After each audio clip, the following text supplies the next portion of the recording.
Good day, sir. I am Langit Liza May, a second-year criminology student from Block B. So today I will be discussing regarding the fingerprints. So fingerprint impression made by the papillary ridges on the end of the fingers and thumbs. Fingerprints afford an infallible means of person identification because of the ridge arrangement on every fingers of every human being is unique and does not alter with growth or age. Each ridge of the epidermis or outer skin is dotted with sweat pores or its entire length and is anchored to the dermis or inner skin by a double row of peg-like or protuberance or papillae. Injuries such as superficial burns, abrasions, or cuts do not affect the ridge structure or alter the dermal papillae, and the original patterns is duplicated in any new skin that grows. An injury that destroys the dermal papillae, however, will permanently obliterate the ridge. Fingerprints serve to reveal an individual's true identity despite personal denial, assumed names, or changes in personal appearance resulting from age, disease, plastic surgery, or accident. The practice of utilizing fingerprints as a means of identification, referred to as dactyloscopy, is an indispensable aid to modern law enforcement. Any ridge area of the hand or foot may be used as identification. However, finger impressions are preferred to those from the parts of the body because they can be taken with a minimum of time and effort. And the ridges in such impressions form patterns that can be readily sorted into groups or for ease in filing. Fingerprints are classified in a three-way process: by the shape and contours of individual patterns, by noting the finger positions of the pattern types, and by relative size determined by counting the ridges and loops and by tracing the ridges and in whorls. The information obtained in this way is incorporated in a concise formula, which is known as the individual's fingerprint classification. So earlier I mentioned the dactyloscopy. What is dactyloscopy? Dactyloscopy describes the investigation of the ridge of the inner surface of hand and foot, and poroscopy is a method of personal identification of which the characteristic of sweat pores on the friction ridge impression of palmar or plantar surface are examined. In thoracoscopy, it is the examination and thorough study of the thumb of the human hand as a point identifying persons. Diagnosis of a wide range of orthopedic defects and deformities, or the scientific examination or study of the soles of the feet. So let's proceed to the types of ridge formation. There are 27 types of ridge formation.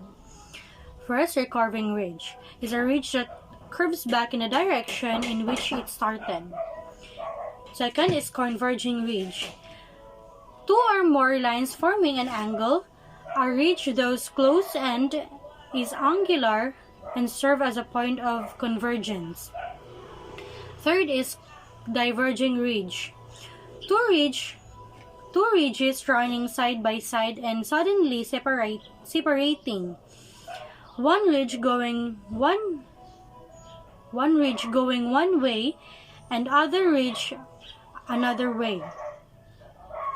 Bifurcating ridge, a single ridge which splits into two ridges forming Y shape and formation or structure. 5 is island, islet, lake, or eye. It is a single ridge which bifurcates where the bifurcating ridge converge at a certain point to form again into a single ridge. Number 6 is dot or series of dots. They are fragmentary ridge formed like a dot or dots. Number 7, short or series of short ridges. They are fragmentary ridges formed by a short or series of short ridges. Number 8 is ridge ending. It is a termination or ending of ridge or ridges. Number 9 is fragmentary ridges. They are consist of disconnected sequence of short ridges embodied intensely. These ridges are considered in the classification of fingerprints if they appear as a dark and as thick as the surrounded ridges which the patterned area. Number 10 is ridge hook.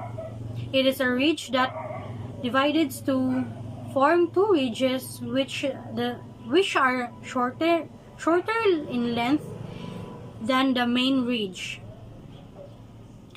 Number 11, ridge bridge. This is the connecting ridge between two ridges. Number 12 is incipient or nascent ridge. This is a kind of ridge which is madly formed, thick, short, or broken, which appears in the depressions between two well-formed ridges. Number 13, sufficient to the curve. The space between shoulder of a loop, free of any appendage, and butting at right angle. Number 14, appendage. A short ridge of the top or summit of a recurve, usually at the right angle. Number 15, core. It is a point on a ridge formation usually located at the center of the heart of the pattern. Number 16, delta or triradial point.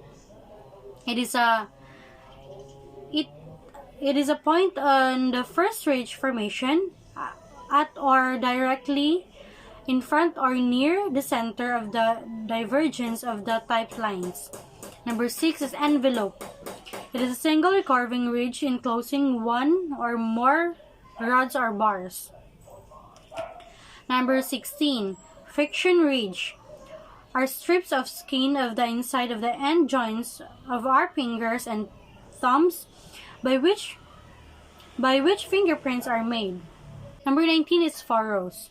Are depressions or canals between the ridges which may be compared with a low area in a tied thread. Number 16, rod or bar. Is a single ending ridge at the center of a recurving ridge of a loop pattern. Number 21, up thrust. It is an ending ridge of any length rising at the sufficient degree of the horizontal place. Number 22, dissociated ridge. Are unusual ridge structures having no well-defined patterns. The ridges are extremely short, appear like a series of patches caused by a disturbance of the developmental process at early fetal life of the individuals. Number 13 is shoulder of a loop. It is a point at which the recurving ridge definitely turns or curves. Number 24 is puckering. As growth ceases at several ends, the ends curls slightly. Number 25 is creases. Are thin, usually straight, narrow, white lines, not running transversely or formed side to side across the print, causing the puckering of the ridges. Number 26 is staple. Single curving ridge at the center of the pattern area. And the last one is spike, an ending ridge of the center of a pattern which forms the up thrust. And that would be all. Thank you.